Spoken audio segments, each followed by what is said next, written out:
Hey guys, today I have a Maytag Bravos XL washer and it's filling up with water right now. You can see it's running water through there's a little pull-out drawer right here that you can pull out and put your soap and all that into, and it runs water through there and then it comes and fills up the bucket.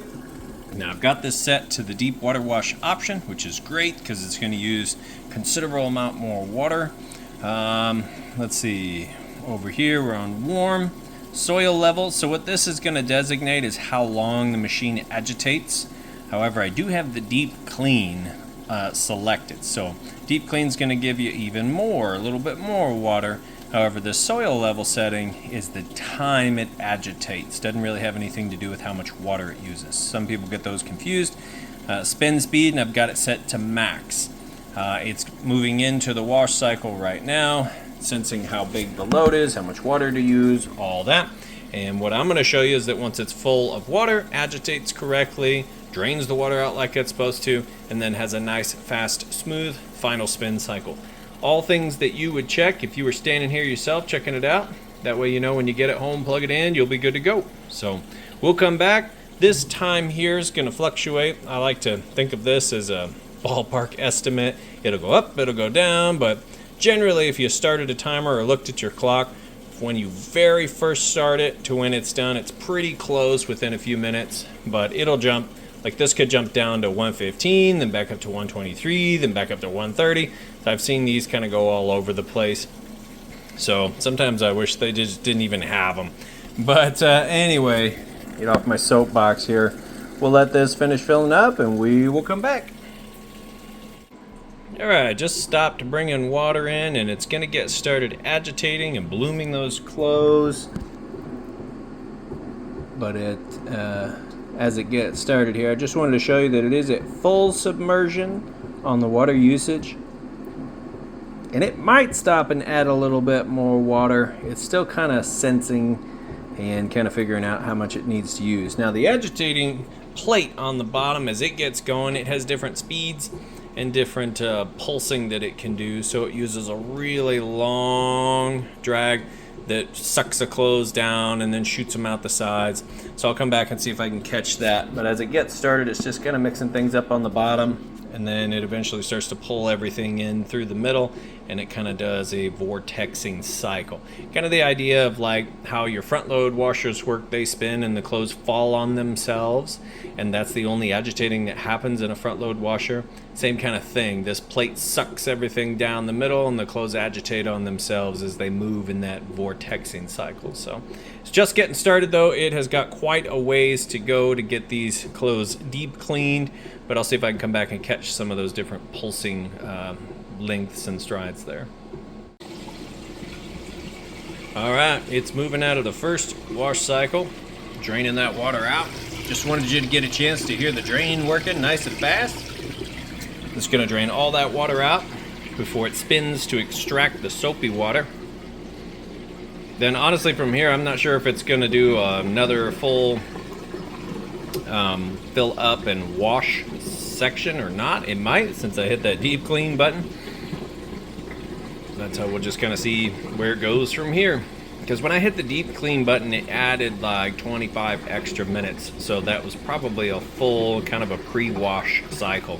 I imagine they could have just called that pre-wash. And that's likely what the deep clean option is on this machine.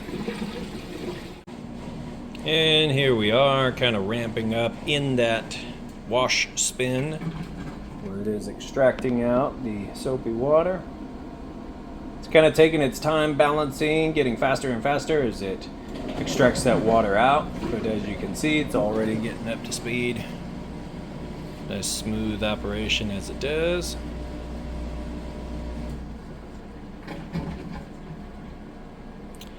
And then next, so I'll kind of let it go through its whole rinsing cycle where it'll repeat the rinse, I think twice on this, but then once it goes into the spin cycle, it can do that up to 3 times, and each time that it spins, it gets faster and faster as the water is extracted until it gets all the way up and hits its peak RPMs, which is how it knows it's done essentially. And I like to come back for that last one, and it's still kind of amping up here on that first spin out. You see it get going even faster.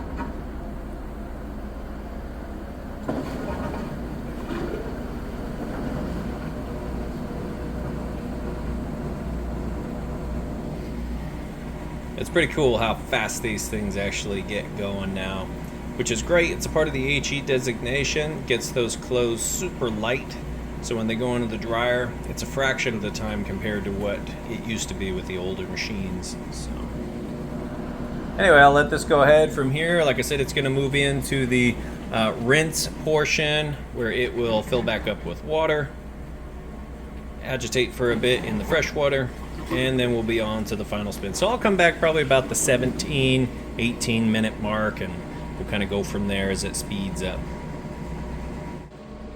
All right, about the 7 minute mark. This would be considered about a mid spin. It's really going to amp up from here down around the 3 minute mark. So we'll come back for that here in just a sec, but I just wanted to show you. This is kind of how it starts out. Make sure everything is level and balanced, and it kicks the drain on and off. It's super quiet. You can't even hear it over my air conditioner. But like I said, we'll come back in 3 minutes when it's at its peak speed. Okay, I was wrong. That was its max extract. I was actually across the room. It might have got going a tiny bit faster, but it really didn't get going much faster than that. But it didn't need to either. Here we go. Look how light these are. These are incredibly light. So we're going to move these over to a dryer. If we pair this up with the dryer, I may not have a dryer to go with this one. We might just list this one all by itself. But these will dry really quickly in my dryer. Super light, so it did an excellent job getting all that water spun out, and as you can see, they were in full submersion too. So yeah, great. We'll go ahead and get this one listed up for sale. Here's the pull-out tray I was talking about. That's where you put your different soaps and all that. And yeah, it's good to go. So we'll get it listed up for sale. I do appreciate you taking the time to watch this video. If you have any questions, feel free to reach out. Thanks. You guys have a great day.